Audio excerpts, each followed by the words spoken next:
Hello, everybody. So this is a recording for my course, Feed Your Head. This is a bonus section for those of you who are part of the course. And if you're not part of the course, you might want to check it out at learn.goodmoodproject.ca. This is natural brain supplements. So the course Feed Your Head is mostly about how to get nutrients from food, how to eat to support your mental health. We cover things like nutrient density, reducing inflammation, regulating blood sugar. But at some point in this course, you likely want to know, what supplements can I take to support my brain health, my mental health, and my mood? And a specific supplement regime can be a game changer to one's brain and mental health. And virtually all my patients will be put on a select number of supplements to support their moods and to fill the gaps in their nutrition and to accelerate the healing of their brains and minds and bodies. Now, supplements often are the first thing I start when I'm working on a care plan with patients, because most people are in a state where they need to rejuvenate their nutrients. And there are lots of gaps in even the healthiest diet, the healthiest modern day diet. And so supplementation can be really important. And I also just want to throw in a caveat here. So this section is not health advice. What I'm going to say here is not intended to treat any condition or to give you any health or individualized advice. The therapeutic relationship begins with the intake, with collecting information, with me figuring out where to start with your health, and to create an individualized prescription for you. And further, I don't have any affiliation with any of the products or brands I'm going to talk about here. Now, my philosophy around supplementation changes. I have a podcast episode called The 5 Top Nutrients for Mental Health, which talks about B vitamins, vitamin D, the omegas, zinc, and magnesium. And you have to understand that it's not about the treatment. It's not about the tools so much as it is the philosophy of naturopathic medicine. Things change, right? You may have heard that we're about 20 years, the research is about 20 years ahead of conventional recommendations in the sort of public healthcare system. So I, as a naturopathic doctor, ground myself in the philosophy of our medicine, because things are constantly changing. We're constantly learning new information. And so our philosophy is to treat the root cause. I'm always thinking about, why would this particular recommendation help this person? What is the root cause? How is it treating the root cause of what they're experiencing? And I'm also working to support the innate healing capacity of the individual. This philosophy rides on the assumption that the body has the tools that it needs to heal, or it has the force it needs to heal. And we just need to, maybe it needs certain ingredients, or there's some block or obstacle in the way of this natural healing process from manifesting. And so the big ones could be an excess of something, like a toxicity, and a deficiency in something, like not enough nutrients. And those things can go together. Sometimes we don't have the nutrients needed to rid ourselves of certain toxicities. So finally, to treat the individual person, right? So this is an example of different nutrients and different supplements that might be really helpful, that might help you feel really great, but they may not be specifically right for you.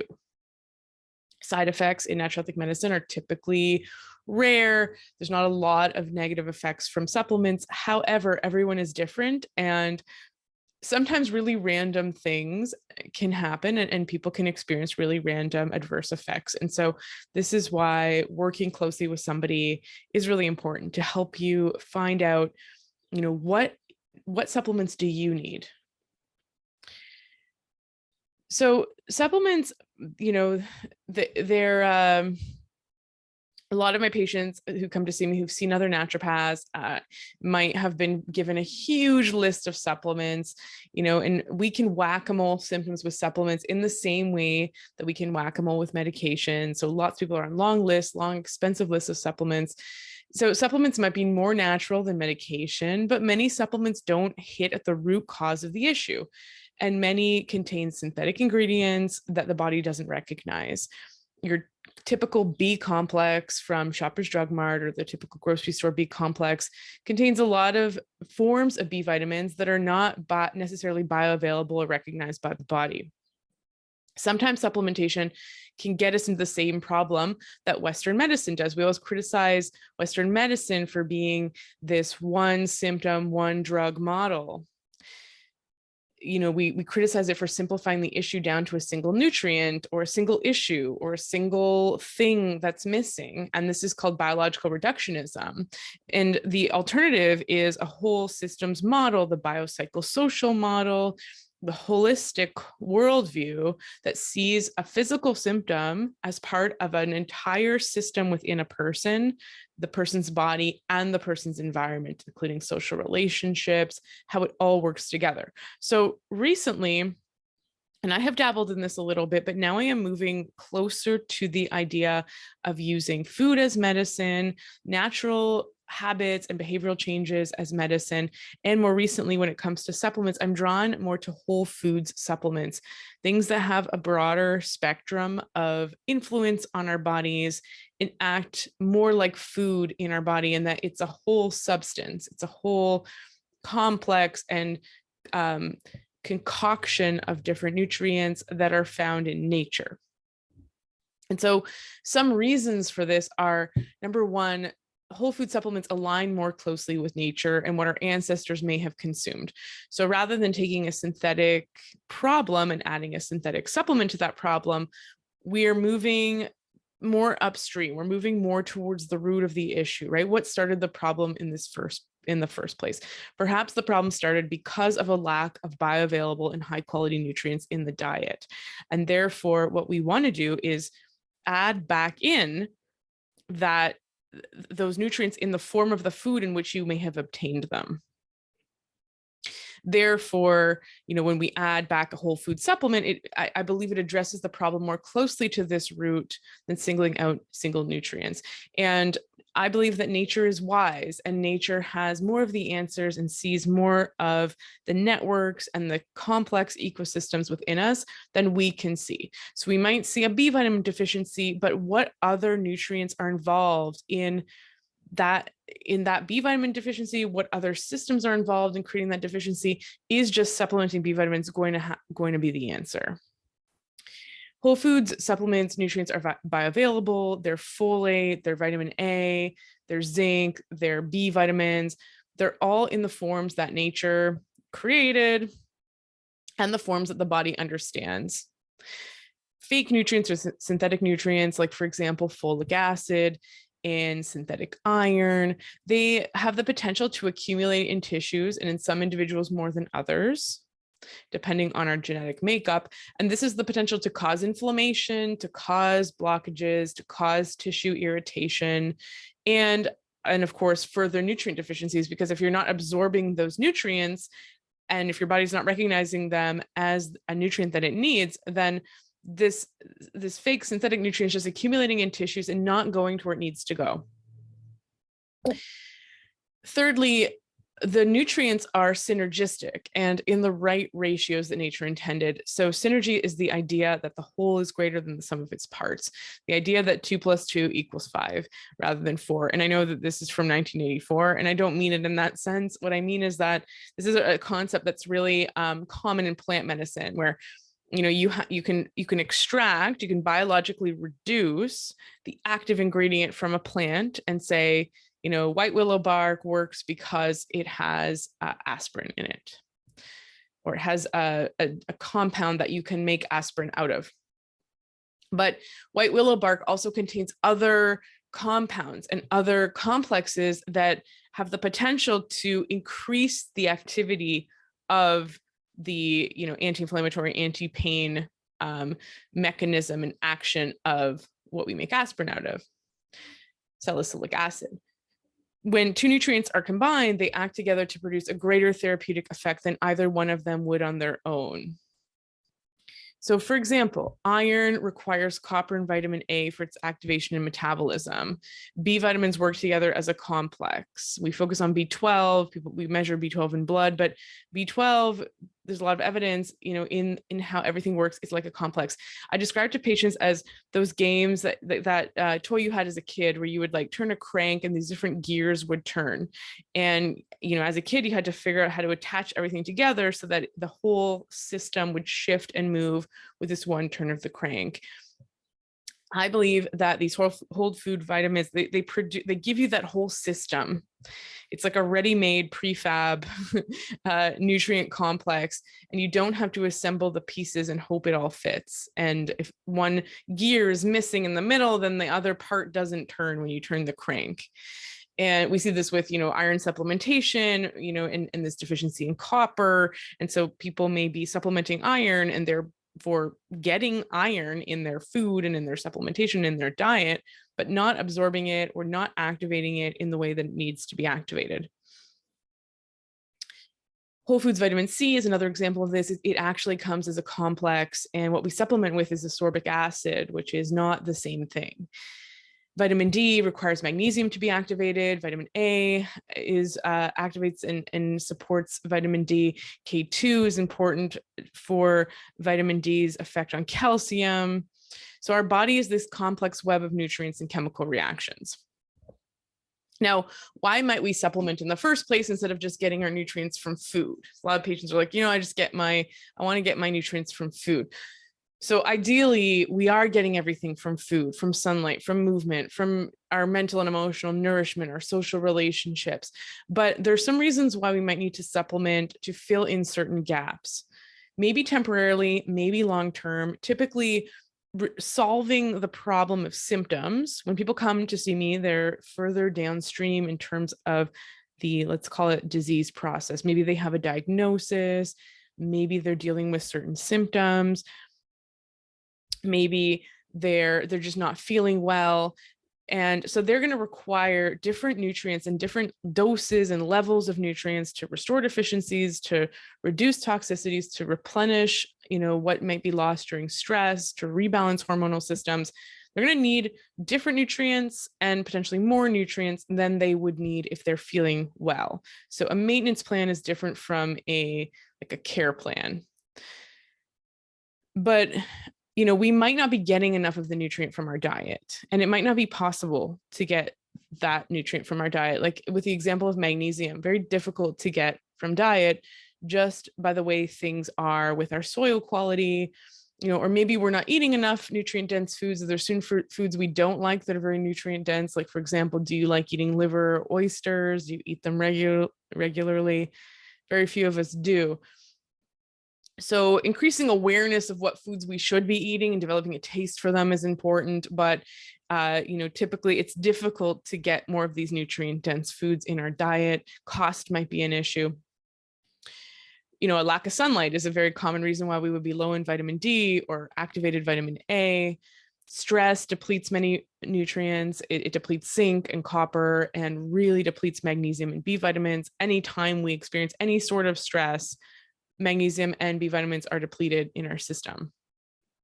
Medications can deplete certain nutrients. So metformin is a common diabetes medication, depletes B12.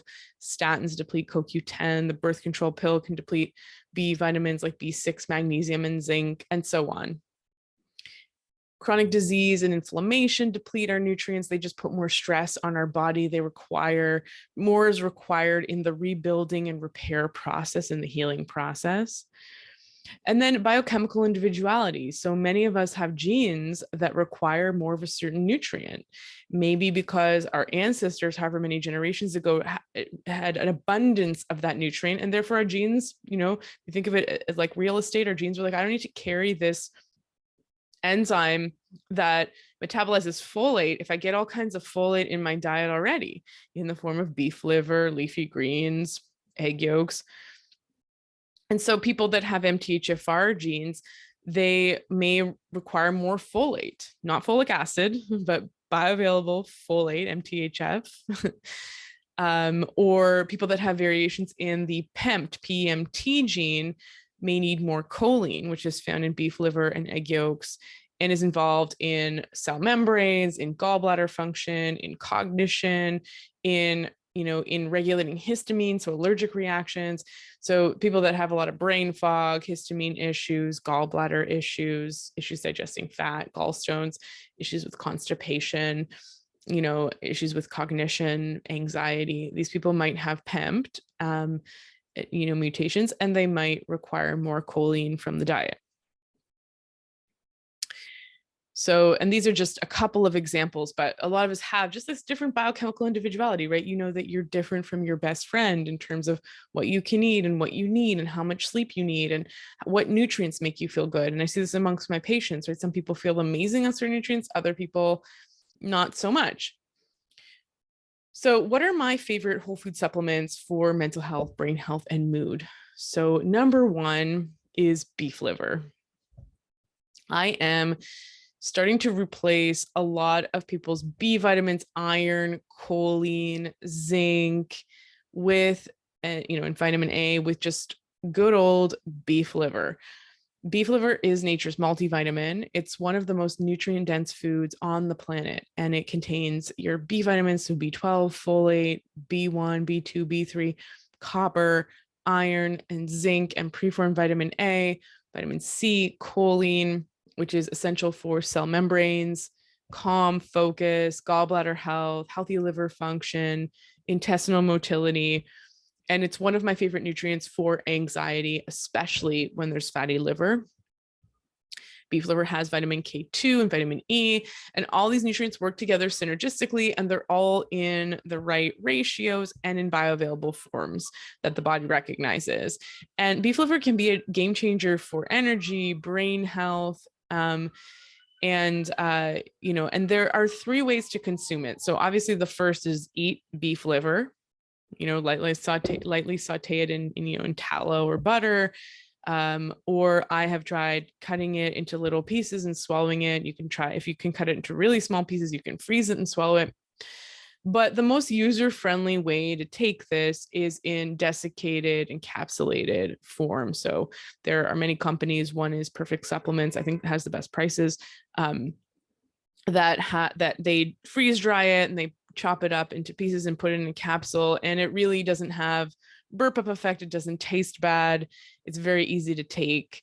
The only downside is you have to take about 4 to 6 capsules, and that would equal about an ounce of liver. But this is also replacing quite a few other nutrients. Like, for example, a typical B vitamin supplement is about 3 capsules a day.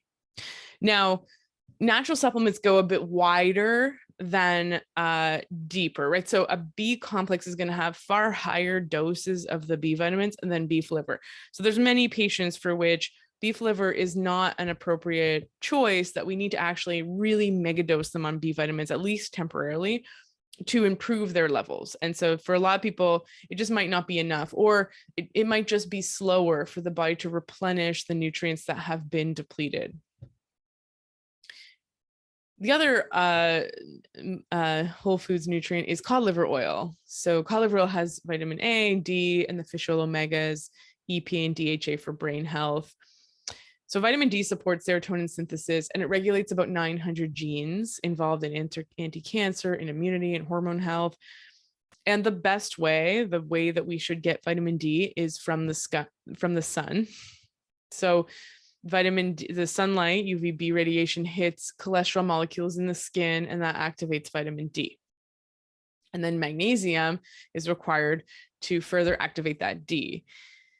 So the sunlight has benefits that extend far beyond vitamin D. It regulates mood, it increases intracellular melatonin, it helps your circadian rhythms, it increases libido, and so on and so on. Sunlight is really miraculous, and maybe a lot of studies that are correlative that show that vitamin D helps with certain conditions. You have to be careful, because a lot of these studies might be looking at sunlight, because vitamin D status is a biomarker for sun exposure.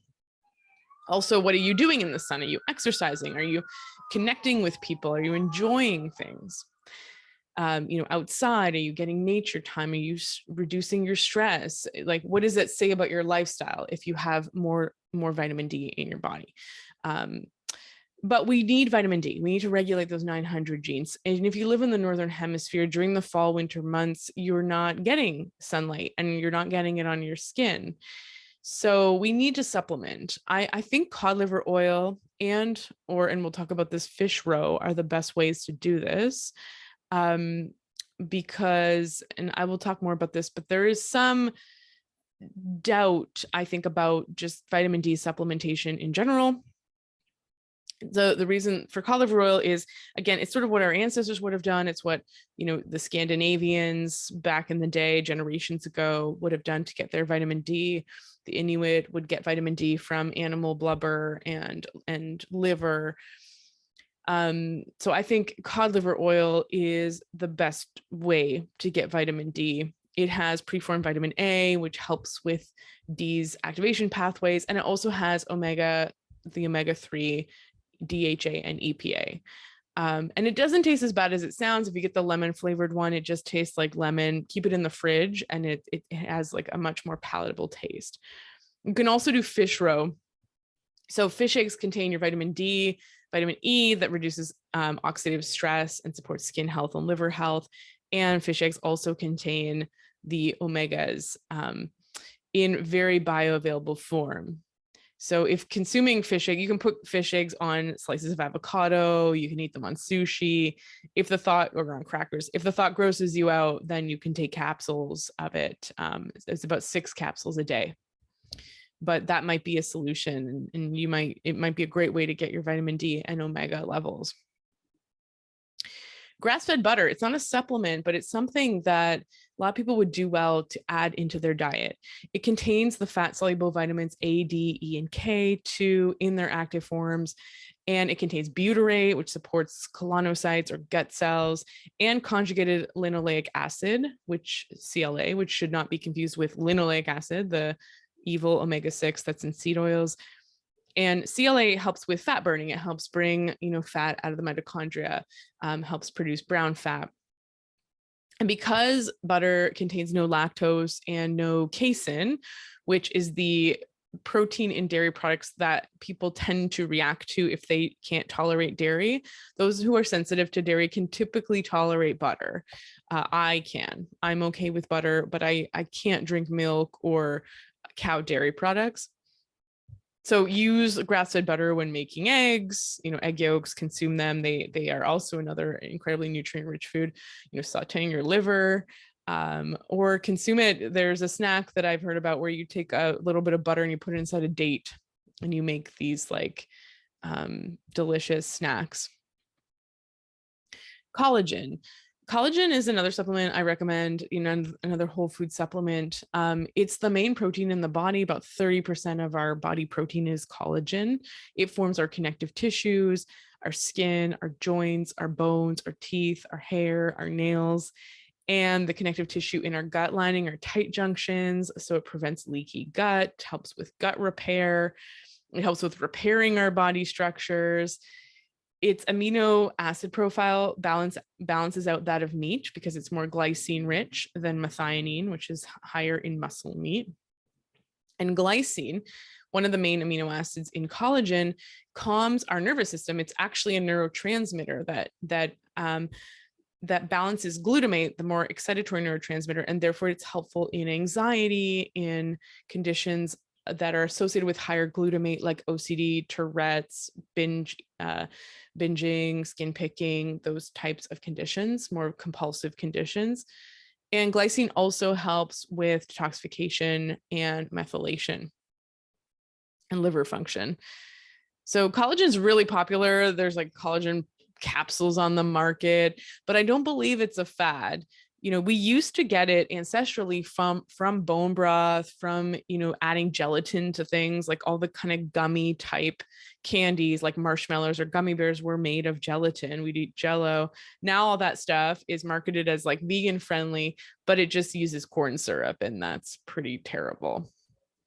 Now, collagen is not a complete amino acid. It doesn't have a complete amino acid profile. It doesn't have tryptophan in it, but I will have people add it to things like oats, smoothies, yogurt, just to up the protein content and as a way to supplement with collagen.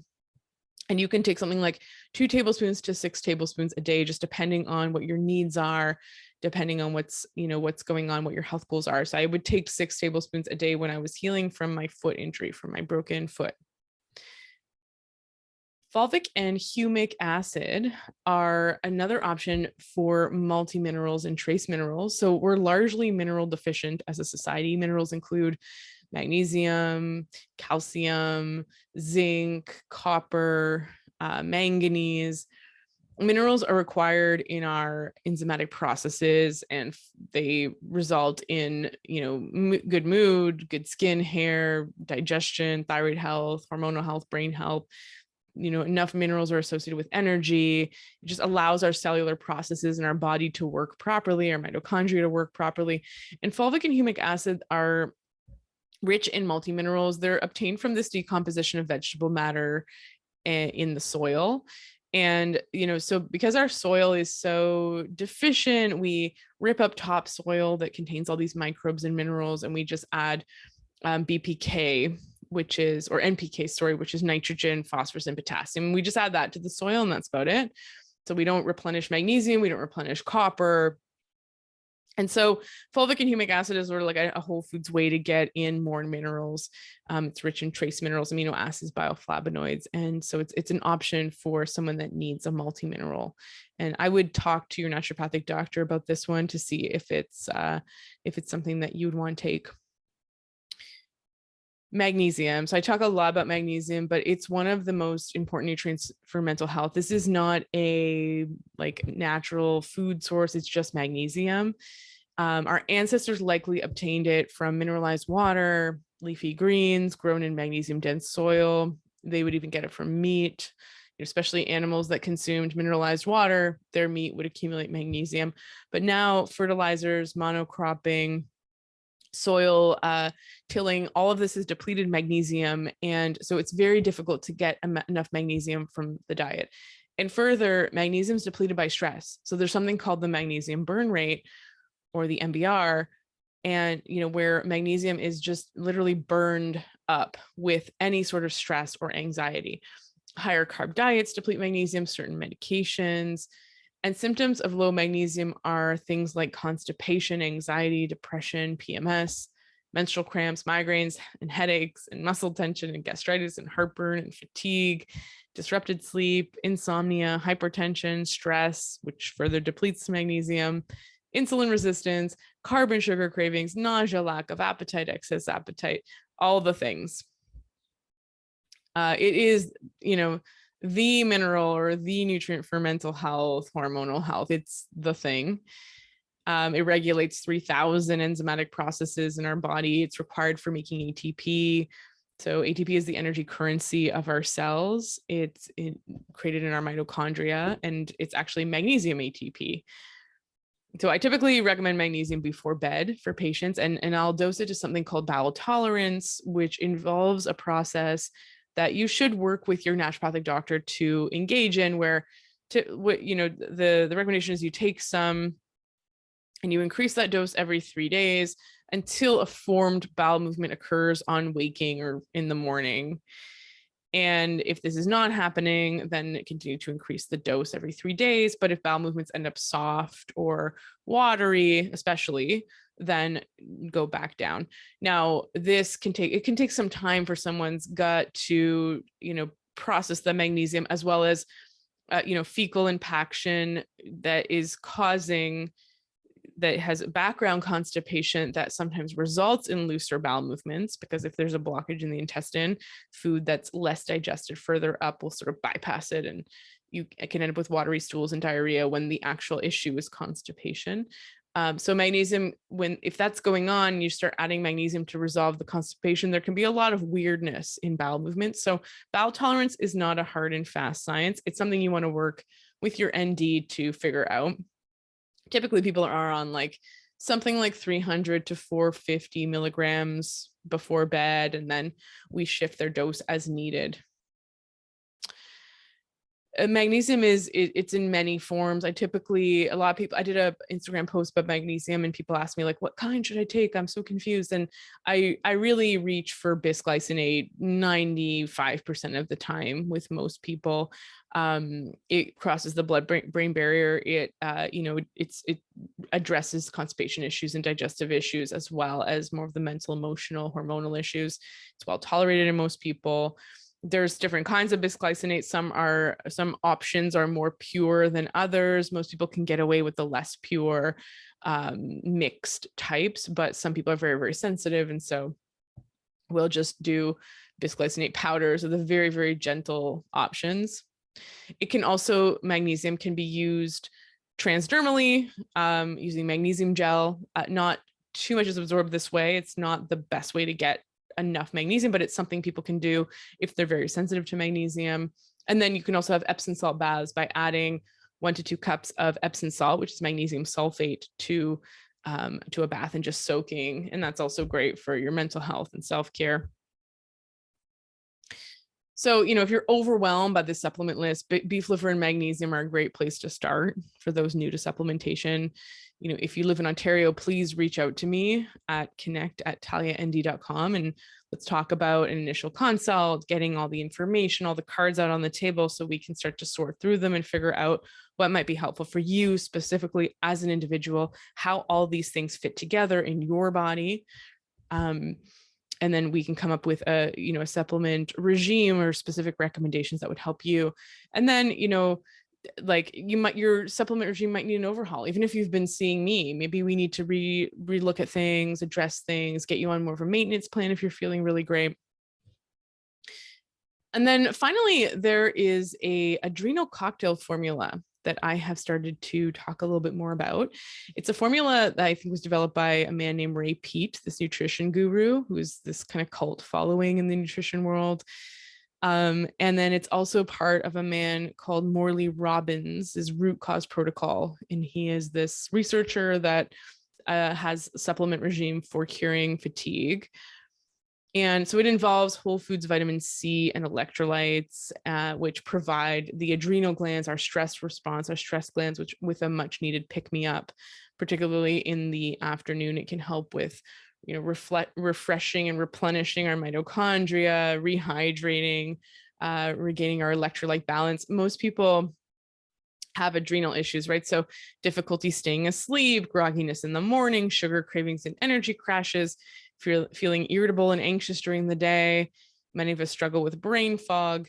And this cocktail, is helpful for nourishing the adrenals at the time of day when we typically feel the most depleted. It can be consumed, kind of in that afternoon period. That's usually when we need the most pick me up, like that 3 to 5 p.m. window. So like when you get home from work, if you typically reach for a glass of wine or a bag of chips, maybe having this as well as a more protein rich snack. Or some people do this twice a day, but it's good to start with once a day.